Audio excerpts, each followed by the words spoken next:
Welcome to the Hillsdale College Online Courses Podcast. I'm Jeremiah Regan. And I'm Juan, and we are back with The American Left, From Liberalism to Despotism. We're on to lecture number 6 today, the Feminist Movement. And something I was thinking about the feminist movement is how pervasive it is in our society today. And I think that was most recently evident in, I don't know if our listeners have heard of the Harrison Butker speech, recently a commencement speech. So Harrison Butker is the kicker for the Kansas City Chiefs, the NFL team, and he recently gave a commencement speech in which he praised women for their role as homemakers. He was specifically talking about his wife and the decisions they had made as a family for her to be a homemaker and take care of their children, raising their children. And he mentioned how he presumed that a lot of the women present in the auditorium that day were most excited in their lives about the families they were going to raise. And it's such a common sense thing to say to anybody, but so controversial today. The backlash he received for making that commencement speech was great, and it was both from the left and the right, because he was considered a misogynist, that how can he make that assumption that women were getting their degrees to go on to these careers, and he was really speaking against them, which is an absurd thing to say. Yeah, absolutely. You see that the critiques coming from feminists are right out of Marcuse's playbook. Feminism is akin to every other Marxist critical theory. The women critiquing Butker knew better than his wife, Mrs. Butker, what was good for her and what she wanted. So feminism tells women, you should be able to do whatever you want. There should be no limitations upon your actions, except you can't do the things that we don't like. Just as Marcuse said in the universities, we must allow every viewpoint, every ideology, except for conservative ideologies. Feminists tell women like Mrs. Butker, like my wife, who find fulfillment and happiness and joy in being a wife and a mother, who see the noble purpose in raising good children, Christian children, patriotic children. No, don't do that, women. That is bad. You're not allowed to choose for yourself if you're choosing that thing. And of course, we see the consequences of 40, 50 years of this ideology and the divorce rates today, which are not good for husbands, for wives, or for children. I recently sat in on a debate about feminism, and the panelists were asked, what good has feminism done? And there were a myriad of answers. The question about what bad has feminism done was not raised, but the divorce rate, NoFault Divorce, which is a consequence of the feminist movement, was not mentioned. And you think about the wreckage that NoFault Divorce has left millions upon millions of husbands, wives, men and women, and then especially children in the wake of the 1960s. That's a human toll beyond comprehension. And so Dr. Slack will go into that in this lecture, The Feminist Movement, and he will explain a little bit about the history, where it comes from, and how it develops during the 60s. As you have noticed already, this course has a lot of material, and it's a pretty dense course. I would recommend getting Dr. Slack's book because he goes into much more detail about all of these topics. The book is War on the American Republic, How Liberalism Became Despotism. And you can find it in our shop by going to hillsdale.edu/course. Again, that's hillsdale.edu/course. I want to read a little excerpt. This is Dr. Slack's dedication. I dedicate this book to the young citizens of this country, especially my students, who are disgusted by our rotting plutocracy and fortified by the moral confidence to shame those so clearly repugnant to life and liberty. They have seen that all the kleptocracy can promise them is subjection in an isolated and degrading servitude, and praise by a ludicrous priesthood that deifies profit, degeneracy, and self-hatred. I dedicate this book to the new right. So be sure to go and get a copy of your book at hillsdale.edu/course. Now let's turn to Dr. Slack on Lecture 6, The Feminist Movement. So in the past couple lectures, we looked at radicalism as it was present in the civil rights movement, as well as in the student new left. And today we're going to look at the family and the changes that took place in the family as a result of the 1960s. First, let's treat the liberal family from the 1940s and the 1950s. The liberals had an understanding of traditional gender roles in marriage. The divorce rate was very low compared to today's standards. There was a spike in the divorce rate during World War II and after World War II. But afterwards, the divorce rate went back down to around 20%. That's where it lingered from the late 50s into the early 60s and even declined in some places. The illegitimacy rate was very low, something around 4% in the late 50s and the early 60s. There were many women who were very unsatisfied with their status and the gender roles of liberal society. This was captured in a book written by Betty Friedan in the early 60s, The Feminine Mystique. Friedan had pointed out early on in the book that there was a hierarchy of honor and shame that directed women's behavior towards certain gender roles, namely that of being a wife and a mother. Every society that's well ordered will operate with a currency of honor and shame for men and also for women. And honor and shame is the reward that they receive for performing certain functions or tasks. Friedan had noted that for very ambitious women, they were shamed if they decided to have a full-time career. She points out how in women's journals, women who decided they should run a business or they wanted to climb high in a corporate hierarchy were treated as if they were sexually frigid or if they had daddy issues, a kind of psychoanalytic interpretation that would shame those very ambitious women. And it was women that were doing the shaming. It was wives and mothers who frowned upon those women who had careers.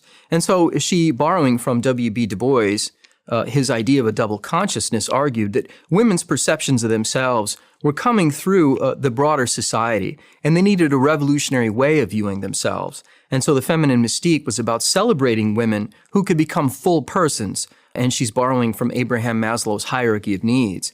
So again, what she's saying is that women who are wives and mothers are not complete human beings, that they need a career outside of the home in order to fulfill themselves. One of the obvious places that we see these gender roles in mid-century liberal society is in the occupations that women had. It was not odd for women to take jobs outside of the home, but they were very much attached to their sex. So one of those jobs was the job of stewardess. And if you were a stewardess and you were a woman, it was safe to bet that when you reached the age of 30, you might lose your job. You were hired explicitly because that you were beautiful and you were thin.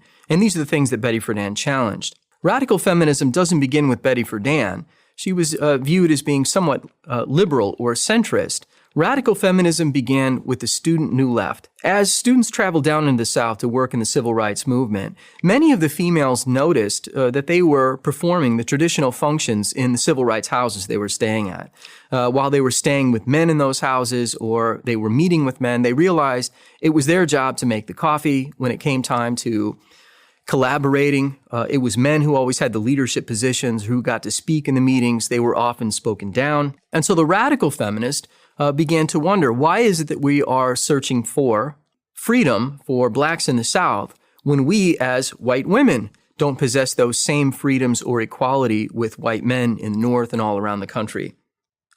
And so in 1965, Casey Hayden, Tom Hayden's wife at the time, and Mary King wrote an essay called Sex and Caste.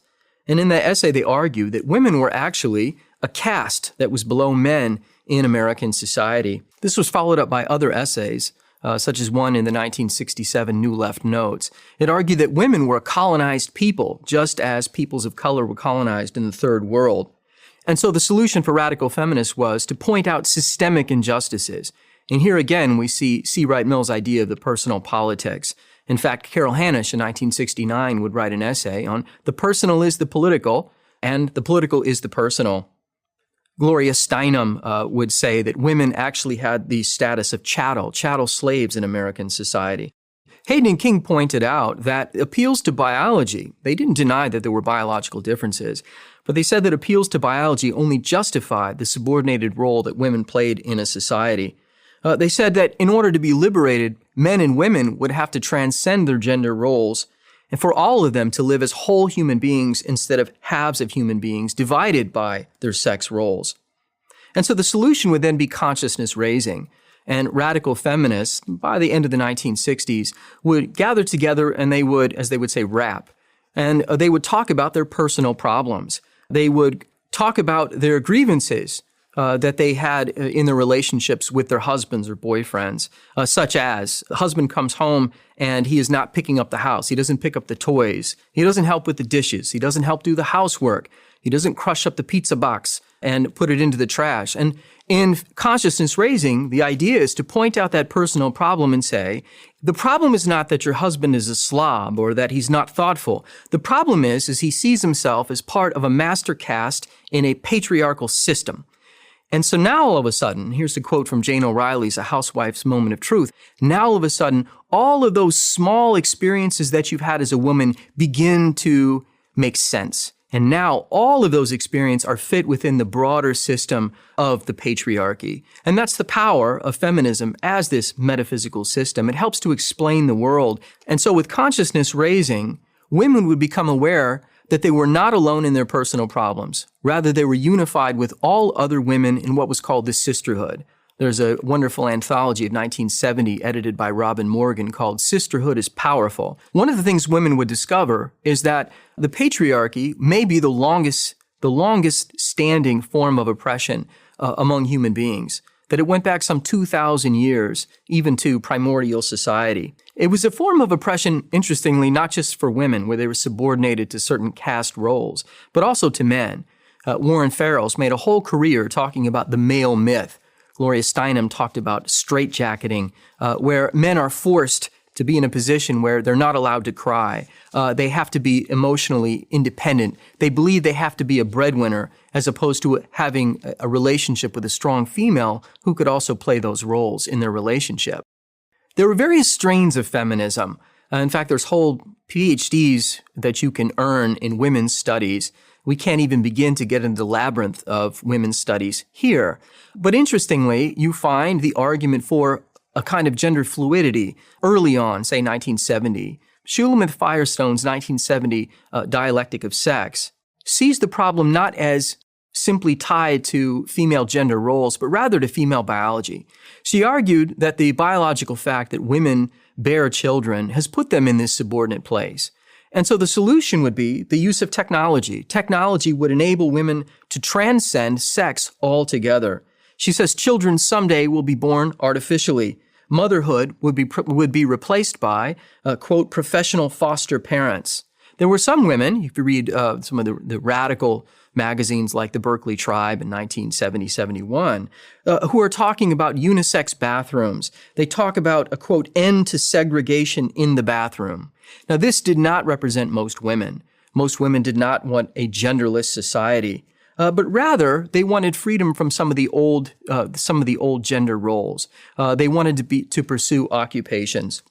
I would submit that the myth of feminism is that it was a battle against men or a battle against the patriarchy. Rather, it seems to me that it was a battle between what we'd call the sisterhood or the radical feminists and women who had traditional roles. In other words, it was really a battle over what women would honor among themselves between female elites and the old liberal middle class. Feminist elites were very successful in inverting the hierarchy. The way that Betty Friedan described women who did not have careers is that they were language-caged birds, not even fully human. In fact, there ought to be some kind of a shame. We see that somewhat today if you ask a woman what her job is, and she says, I'm just a stay-at-home mom. Where there's the idea she hasn't really fulfilled herself, or that she's just chosen to be lazy as a mode of living. One of the views of the feminists is that motherhood should be on equal status or even subordinated to economic production. Gloria Steinem said that the liberal mothers and housewives were too concerned that they would be separated from their children, that there would be some kind of damage that they inflicted. She said, quote, the ultimate myth is that children must have full-time mothers and that liberated women make bad ones. And so Steinem argued there'd be a new model of the family built on the ashes of the old. And I think that's important. There needed to be a destruction of the patriarchal family as a form of oppression and the roles that women and children played in the patriarchal family. What would the new model be? Steinem suggests various models, but essentially it meant you might have polyamorous relationships, you might have serial monogamy throughout your 20s, get married in your early 30s, and have 1.3 kids. But these were all different forms of the family, and we shouldn't privilege one particular view, and in fact, that older model of family itself as oppressive ought to be destroyed. One key element, Steinem said, for the new family was that women would be economically independent. They would not require a husband to provide their economic needs because that placed them in a subordinate position to men. And of course, it would also mean that women needed to have full control over their reproductive rights. They needed to have a right to an abortion and free access to contraception if sex wasn't to be plagued with an anxiety that they would have to pay the full price in bearing a child. What were some of the new rights that the radical feminists crusaded for, that they said were necessary for their individual liberation? Free contraception, abortion. There were early abortion laws passed in states like New York before Roe v. Wade in 1973. The feminists argued for a universal daycare, where the government would provide daycare so that women could go to work and liberate themselves. Probably the most important development that we see and the change that has had the greatest impact in American society is the introduction of what we call NoFault Divorce, or irreconcilable differences. Many of the radicals in law, and this includes the American Bar Association, had argued for a new uniform divorce law that would be adopted by states that would introduce irreconcilable differences so that couples wouldn't feel trapped in marriage. Every state except one passes a no-fault divorce law by the middle of the 80s, and it begins in the end of the 60s, 1970, this move. One of the key figures here was Herma Hill Kay. Herma Hill Kay argued that no-fault divorce was essential for liberating women from the patriarchal family. She pointed out things like women having to move to the states where their husbands took jobs, having to take on their husbands' names, but also the idea of divorce as a form of personal liberation. After the passing of the no-fault divorce laws, the divorce rate spikes in the United States. In the 1950s, 11% of the children born experienced divorce, often cited as the most traumatic event in a child's life. In the 1970s, 50% of children experienced a divorce, and into the 1980s, half of all marriages ended in divorce. What's interesting is that this new model of marriage tended to benefit an elite class of women. The National Organization for Women tended to focus on lobbying for, quote, career advancement for these elite women and their sexual and reproductive rights. Many of the middle class and lower class women felt forgotten.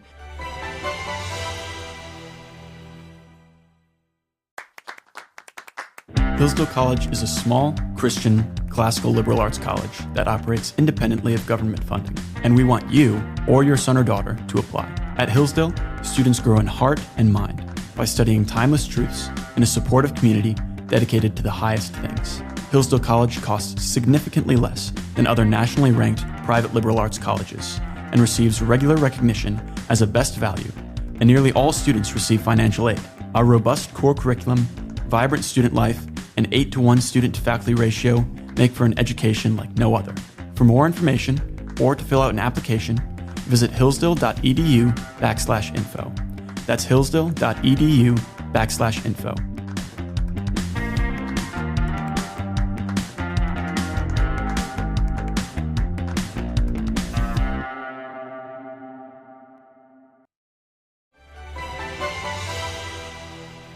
A great essay for understanding this new class divide is Susan Jacoby's 1973 The Flatbush Feminist. In this essay, she describes the existential crises of blue-collar women in Flatbush. The essay begins, "I'm short, fat, and 45. And there you find all of these middle-class women who feel the loss of sexual allure in a midlife crisis. They also feel that there's a loss of vocation as their children have left the home, and they're not sure what their vocation in life is.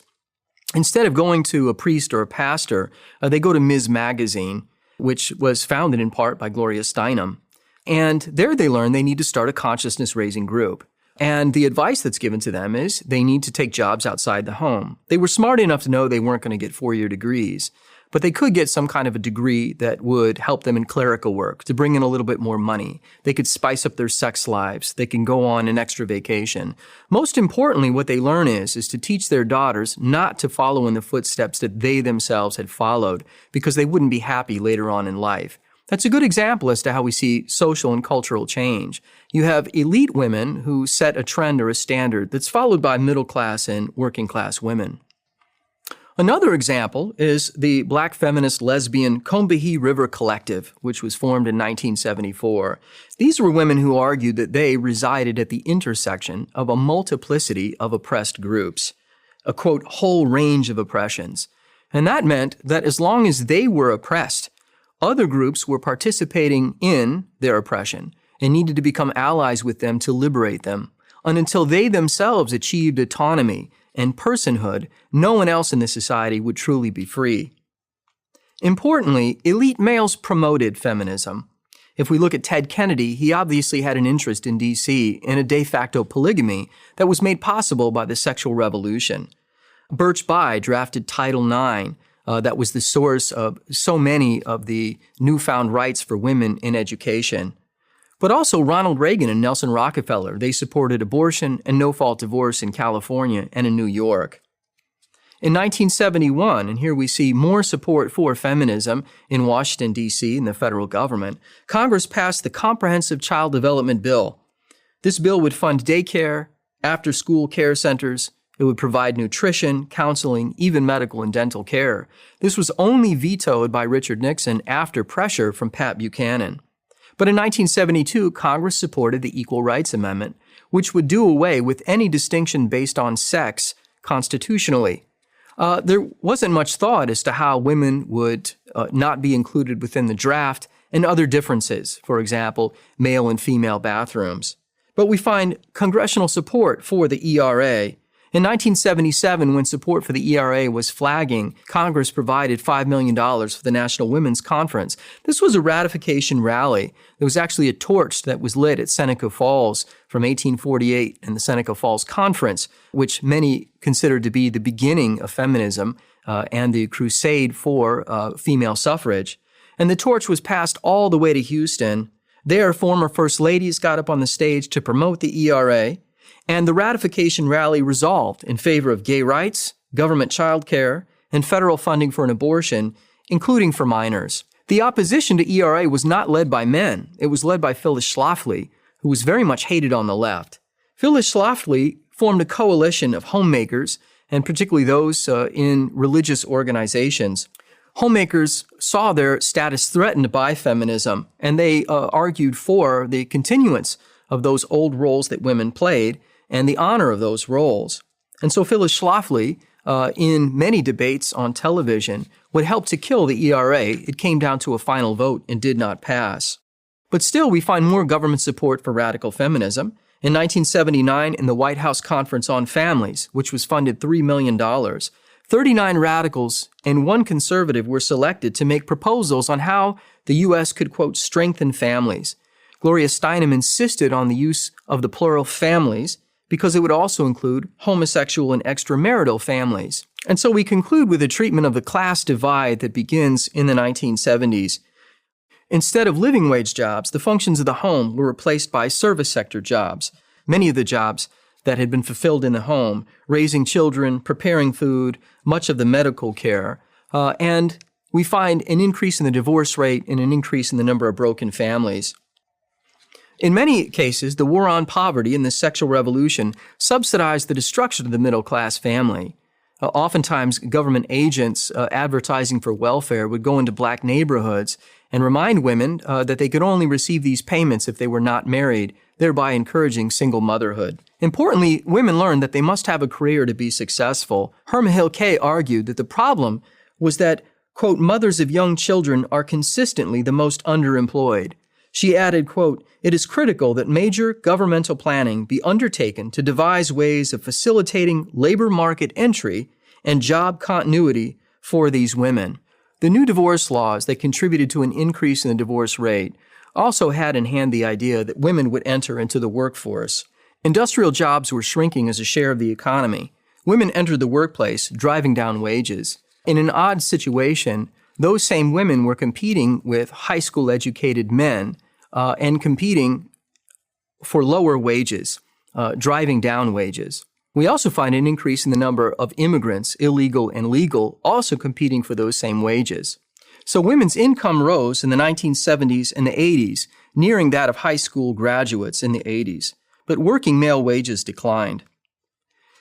Insofar as women entered the workforce, they entered the new service sector economy in service jobs and in retail trade, which constituted 70% of private sector growth between 1973 and 1980, and 40% of those jobs were in food, health, and services.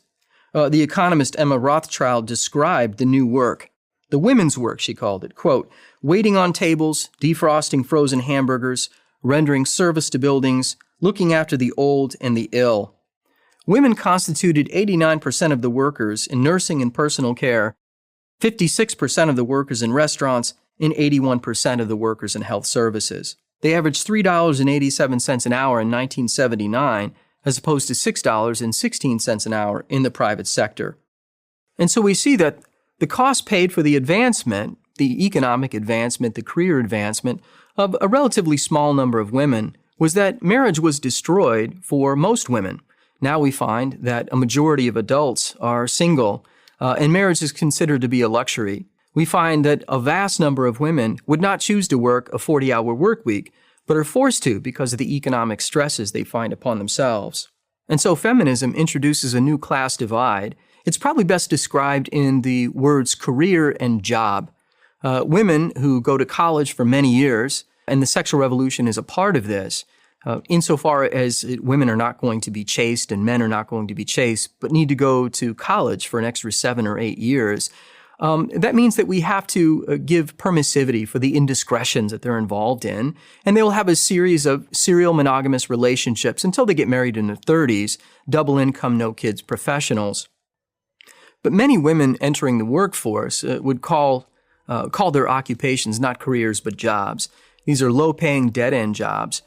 They will often choose to have children out of wedlock, increasingly have chosen to have children out of wedlock, to start families as the only possible families that they can have.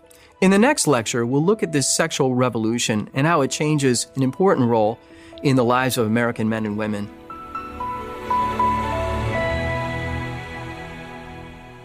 Thank you for listening to this episode of the Hillsdale College Online Courses podcast. If you want to continue learning about the history of the American left or other topics, please visit hillsdale.edu/course. There you will find 40 free online courses, including Constitution 101, The Real American Founding, American Citizenship and Its Decline with Victor Davis Hanson, and many more. The courses include additional readings, study guides, fully produced videos, and you can chat with your fellow students on a dedicated forum. Upon completing a course, you will also get a certificate of completion. All our courses are free because we believe that these subjects will help you in your pursuit for virtue and happiness, and because a virtuous citizen is the best defense for liberty. So pursue the education necessary for happiness and freedom at hillsdale.edu/course today. That's hillsdale.edu/course. Thanks for listening.